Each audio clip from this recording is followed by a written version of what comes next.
What is up, everybody? It is Monday, November 7th, and this is Casual Wrestling Daily, the daily pro wrestling news live show on YouTube where we discuss everything that is going on in the world of WWE and AEW.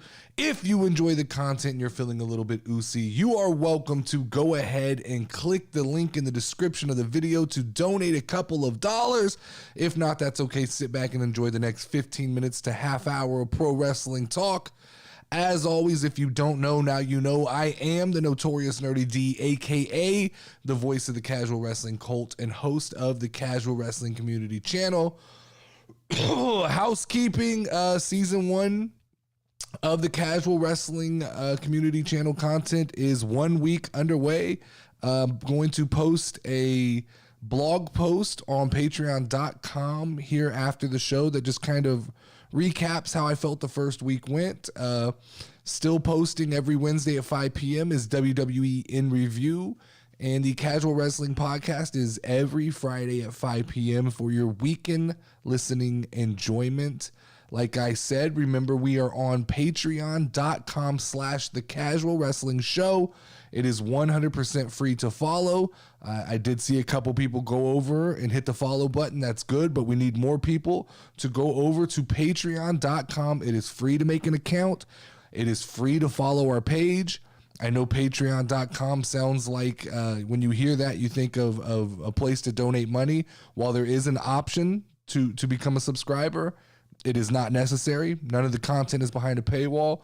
So please go over there and join so you can follow the blogs. You can get the updates on what's going on in the channel and all that kind of good stuff. And also, if you do subscribe at the $5 tier, you can be a Patreon producer like It's Zinni, who went ahead and became our first official patron. So that is awesome. Thank you, It's Zinni. Let's jump right into some news today here. It was a fun weekend of wrestling coming off of Crown Jewel. And we'll talk a lot about Crown Jewel on Friday's podcast, but there is some things that I want to touch on today. And that first being Logan Paul, the former YouTuber, who has dabbled in boxing and now pro wrestling, announced Saturday night that on social media he tore his MCL and his meniscus and potentially tore his ACL in his WWE main event with Roman Reigns in Saudi Arabia. The announcement came with a photo of Paul elevating and icing his right knee. This sucks because he went out there and he put on a show. I think it's time for the IWC. I think it's time for the hardcore drones of the WWE. I think it's time that you just have to admit Logan Paul belongs. I said it all last week. I almost went as far as predicting him to win the match. At the last minute, I backed off and went with the common sense decision of Roman Reigns would retain. But you guys have to admit at this point, Logan Paul works in WWE. He is a showman. He gets it. Even the simplicity of that match, because I get it. One of the arguments against that match is going to be, it was a lot of simple moves. But do you see the level at which Logan was able to sell that simple of a match? Imagine the better he gets. He already has, I think, the hardest part of it down, which is the storytelling, the ability to work the crowd, the ability to be a showman, and the ability to just belong. And truth be told, if you want to be real honest about Crown Jewel, which I said we'll talk more about Friday, but I do want to talk about this a little bit right now, is outside of anyone named Roman Reigns, I find it hard to name a better performer that night than Logan Paul. I don't think Bianca Belair was better. I don't think Bayley was better. I don't think Drew McIntyre was better. I don't think Karrion Kross was better. I have a hard time outside of Roman Reigns naming somebody who I thought put on a better performance than Logan Paul. He sold it. I think overall Crown Jewel was a mediocre show. It was a little bit of a money grab. It was a little bit of a big names, pay attention, which is what Crown Jewel tends to be. I think Logan and Roman saved the night.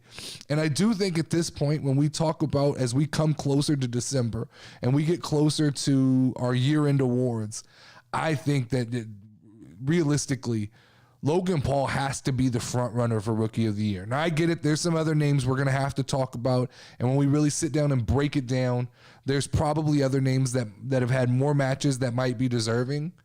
But has anybody had a bigger impact than Logan in just 3 matches? I don't think it's possible. And, like, unfortunately for people like Pat McAfee had a huge year as far as wrestling is concerned, but it's not a Logan Paul sized year. And that slingshot lariat he did, that we got to talk about it. The slingshot lariat that CM Punk couldn't pull off twice in AEW, and Logan Paul makes it look easy.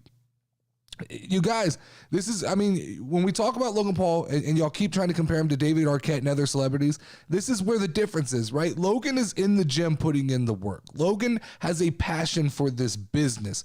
So we can't, when he can perform that move at that high of a level, which I dare to say, I think it even looked better than Adam Page's, because sometimes I think Adam Page's doesn't look effective. The way he used it and where he used it in that match felt very, very effective. So I think that we have to talk about, like, Logan doing these things and being able to perform it, and the iconic jump off of the top ropes was just phenomenal. It is so unfortunate at this point that after the match, we're not just praising Logan Paul, but now we have to talk about injuries, which may add to the mystique of Logan Paul a little bit. Don't get me wrong.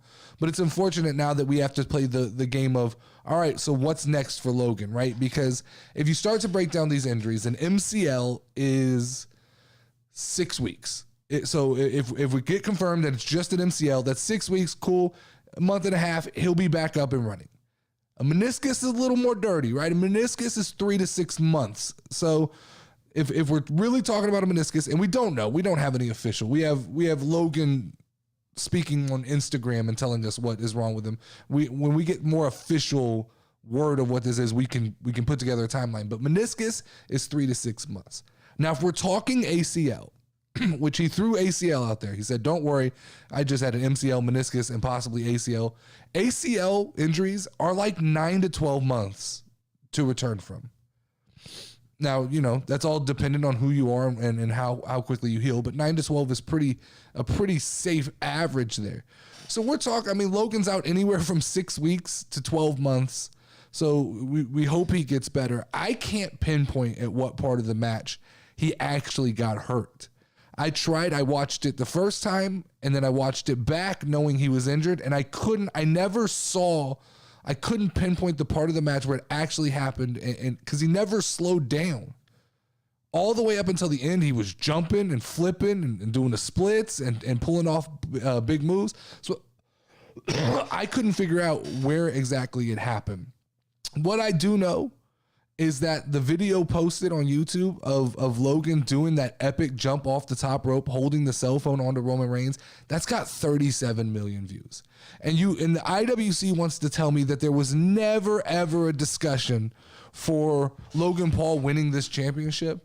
Come on, man. This is the kind of numbers that Logan Paul brings in. It might not have been a realistic discussion, but at some point, people have to discuss how important he is to WWE and the amount of eyeballs that he puts on the product that aren't already there. It's just phenomenal. Last thing I want to kind of touch on Crown Jewel that I thought was really cool that before Friday is those drones were fucking phenomenal. Like, that might have been the coolest part of Crown Jewel was those 2,000 drones that they used during the entrances. That should be a staple of every open air WWE event from here on out. There should just be a mandatory 2,000 drones. That was so phenomenal. If you did not watch Crown Jewel, just go look up at least the drones, the way they did Bianca Belair, the way they did Bray Wyatt, the way they did Logan and Roman. It was so cool. Let's move on to story number 2 here, and that is Sasha Banks has been seen training in the gym. It was a new video has emerged featuring indefinitely suspended WWE superstar Sasha Banks training in a ring with Juventud Guerrero. Juventud Guerrero tweeted out a video and several photographs of Sasha.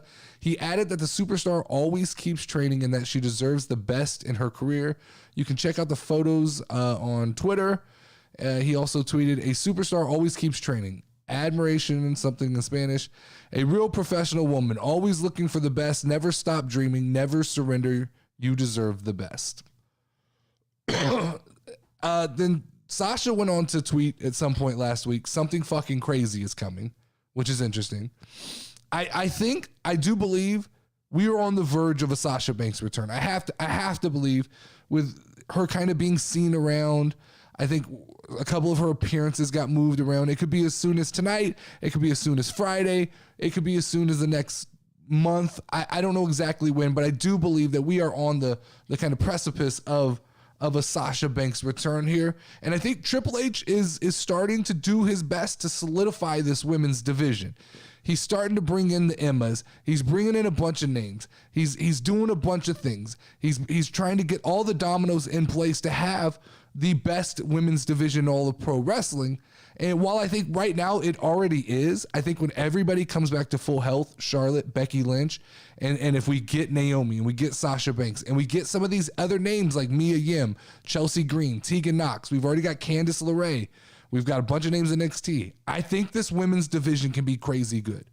I think it can be scary good. Leads me back to the idea the women are going to need more titles. There's going to have to be a mid-card title for these women because they all can't chase basically 3 belts. I know it's 4, but it's 3 titles, right? A tag team and 2 major championships. It is time, realistically, for WWE to pull out all the stops and bring out a women's mid-card title. I don't care what you want to name it. Name it whatever you want, but I do think it is time we need a women's mid-card title.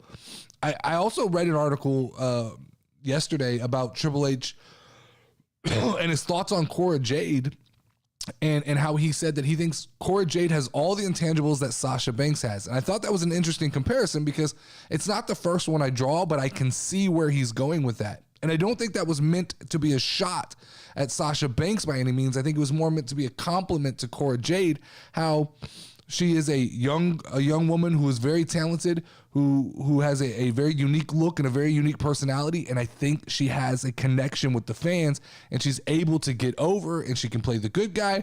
She can play the bad guy. So I think it's interesting that that Cora Jade is kind of thrown into that conversation. I do think that Triple H has big plans for the women's division. I really do.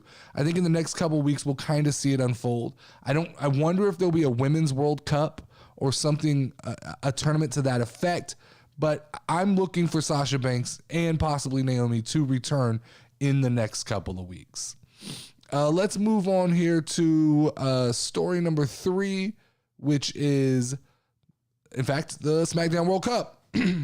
The winner of the WWE SmackDown World Cup is possibly receiving a shot at the WWE Intercontinental title. As noted, WWE announced the inaugural 8-man SmackDown World Cup tournament, which will kick off next Friday's show, and the winner will take home the SmackDown World Cup trophy. In an update, WWE has since announced that the array of international superstars will participate in the Blue Brand tournament. It was also confirmed that the winner will receive a title shot from the WWE Intercontinental Champion Gunther, who retained over Rey Mysterio in last night's SmackDown main event. It seems like this tournament is basically being designed as first as a promotional thing to cross over with the World Cup, but also as a way to get to Gunther's title, which leads me to there's only one person who can win this tournament. And if anybody wins this tournament that is not named Sheamus, I think that it's blasphemy. It's insane, right? So this is obviously this World Cup is going to have international flair. It's not going to be just a bunch of American wrestlers. It's going to be all different, and it's going to be kind of countries represented. You'll probably get Drew McIntyre. You'll probably get Sheamus. You can go down the list. They're all there. Shinsuke Nakamura. You'll get a bunch of different countries involved in this thing. But I think that the rightful winner of this is going to be Sheamus, right? We're building towards, I said it a couple weeks ago, I was mad that Sheamus never won the Intercontinental Championship, but maybe this was the path that leads back. The question I had was, is there a Monday Night Raw tournament, or is this exclusive to SmackDown? Because I do enjoy these tournaments. Unlike some people don't enjoy tournaments in wrestling. I enjoy tournaments in wrestling. I like when AEW does tournaments. The only difference is that with AEW tournaments, they tend to be very predictable. I tend to know what's happening. You kind of see there's a path and it leads, no different than the SmackDown one, right? This has to be designed for Sheamus. There's nobody else that this tournament is designed for than for Sheamus, right? Let's get to story number 4 here. And story number 4 is Braun Strowman is at war with the IWC. So earlier yesterday, Braun Strowman took to Twitter and he tweeted out a message that annoyed a lot of wrestlers. Strowman poked fun at the flippy wrestlers and boasted about being a large man. He tweeted, "Holy hell, at Almost. Can you believe that we got 47 stars?" and reminded people that no one cares about all these flippy floppy wrestlers. Giants and monsters over flipper, bag your groceries at Kroger. I don't know. It was a mess. It's a mess of a tweet, right? But I get where he's coming from.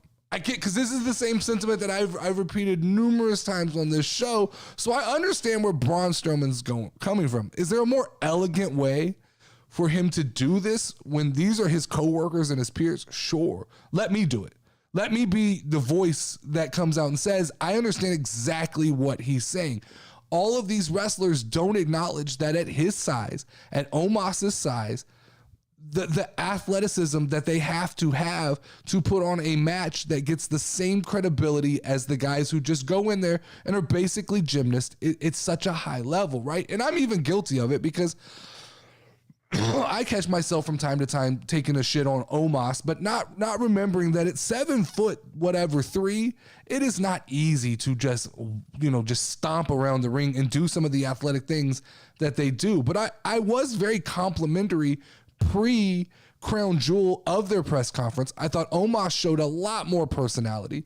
I've been highly complimentary of Braun Strowman. I think he is extremely impressive in the ring.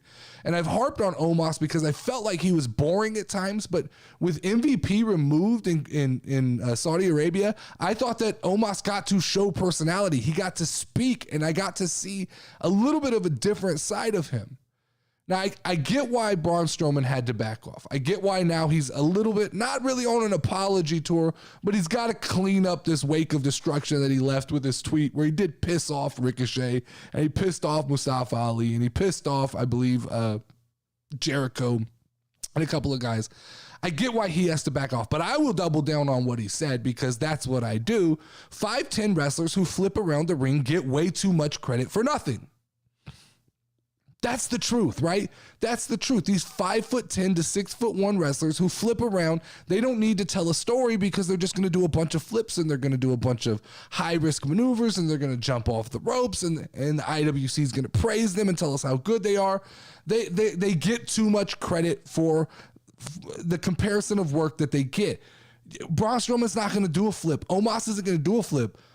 But when they lift, when Braun Strowman lifts up a 416-pound man and we don't run to the internet to praise him, I understand the frustration he gets.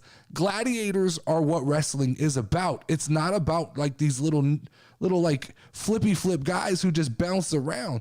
And nothing against Mustafa Ali and nothing against Ricochet. I'm complimentary of both of those guys. Actually, a big fan of Mustafa Ali. But there's a lot of casual wrestling fans that they just prefer WWE because it's not flippy flip, because it's not the show where all we're going to do is showcase the X's and O's of wrestling. We're going to tell a story. We're going to be larger than life. It's why guys like Drew McIntyre are underappreciated. It's why guys like Roman Reigns are underappreciated all the time. The monsters deserve to be the main event. The flippy guys are great for the undercard, right? They're great for the mid-card. The flippy guys do great work in the mid-card, but they don't sell the tickets. They don't sell the WrestleManias. Name the last time that a flippy luchador or hardcore IWC darling main evented WrestleMania. It's not. It's your Cenas. It's your Hulk Hogan's. It is your Braun Strowman's. Maybe not him per se, but it's your Roman Reigns, your Drew McIntyres. It's these guys that are spectacles of strength and size. That's who draws in the casual audience. So I understand where Strowman's coming from. There's always a more elegant way to say something, especially when he has to see these people I don't have to. I've always said my goal is I don't need the respect of the wrestlers. I don't need to be their friends. I can be super critical because I could give two fucks. I turn the microphone off, I turn the camera off, I walk away, and what the wrestlers think of me doesn't matter, right? But for Braun, I do understand he's got to be just a little more elegant in the way he approaches that. Last story of the day, Drew McIntyre was able to overcome both Cross and Scarlett, who maced him once again during the match, but he also had to overcome a severe case of the flu. The former WWE champion had been extremely sick over the last several couple days before the show, according to PW Insider. McIntyre gutted through his cage match and was said to be adamant that the main match go ahead despite his illness. This isn't the first time McIntyre's had a health scare illness before a show. Before a SmackDown, he was pulled due to bad food poisoning. Despite the food poisoning, the Scottish Warrior still appeared on that week's SmackDown.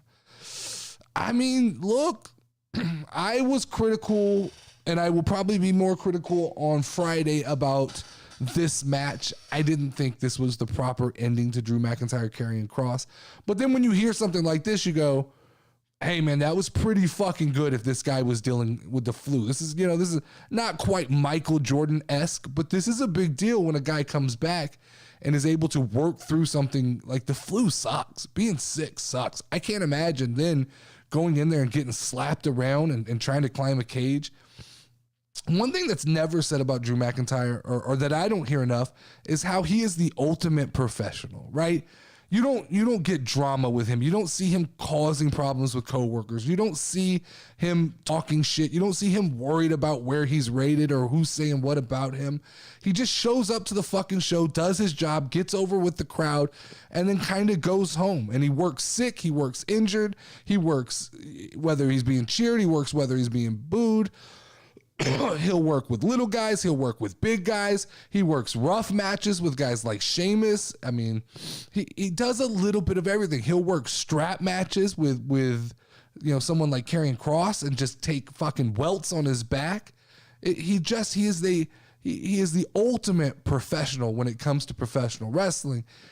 And that's why sometimes I feel like I need to speak out and say things, because I do feel like Drew, more than anybody, even more than Roman Reigns, Drew is the most disrespected professional wrestler in the business. He does not get the credit that he deserves for how over he is with the crowd. I looked up, just for fun, because I always get a laugh out of this, I looked up the PWI Top 5 100. I wanted to see where Drew McIntyre was. After the fucking hellacious year that he had, he's number 20. He's number 20 on the PWI. That means that whoever makes that list thought there were 20 professional wrestlers that were better than Drew McIntyre. CM Punk was number 3. Hangman Adam Page, number 4. Adam Cole on that list. And then a bunch of IWC indie darlings that nobody fucking knows about. This is why I don't take that list serious. This is why most of casual wrestling fans get annoyed by IWC fans and IWC publications, because the reality is, when you just look at it, Drew McIntyre is top 5 most over in all of professional wrestling, from entrance to being able to talk, from size, from look, from ability to wrestle and sell a match. He's top 5 easy. You can't name me 5 guys who are more over and put on a better show than Drew McIntyre. I will fucking wait for somebody to give me 5 names, and don't give me a bunch of these IWC guys who don't sell tickets, who don't sell merch, because Drew McIntyre almost overtook, I think he overtook him for about a week, but I think by himself, Drew McIntyre almost led the WWE in merch sales right around Clash at the Castle. I don't see anybody else moving merch like that. I don't see, outside of Roman and the Bloodline, I don't see people who are doing what he's doing. No updates on any past stories to talk about. Tonight on Monday Night Raw, we'll basically get all the fallout from Crown Jewel. Hopefully we get the the Seth Rollins. We were supposed to have a Seth Rollins Open Challenge that didn't happen at Crown Jewel, so hopefully we will get that. Don't see anything else really that they're previewing heavy for Monday Night Raw. But other than that, that's about all I have today. Well, there'll probably be a lot of news coming out for the rest of the week. Gonna record a couple shows tonight and then get everything ready for Friday. But that is all the time that we have today for Casual Wrestling Daily. We will pick up where we left off tomorrow. Make sure to tune in every weekday, Monday through Friday at 1 p.m. Central here on YouTube Live. Make sure to check out the Casual Wrestling Podcast that posts every Friday for your weekend listening enjoyment. And make sure to check out WWE In Review, where we go back and watch old premium live events and pay-per-view matches, then rank them on the most notorious casual wrestling match list ever. As always, I am the Notorious Nerdy D, and I will see you guys tomorrow. Step in the ring, if you ready, let's go. Hey, Casual Wrestling Community Show. You already know, talking WWE. Keep it rolling and hosted by Notorious Nerdy D. Don't be sure that you gon' find. Tune in cause it's online. Hit 'em with a figure 4 leg lock, pile driver up close.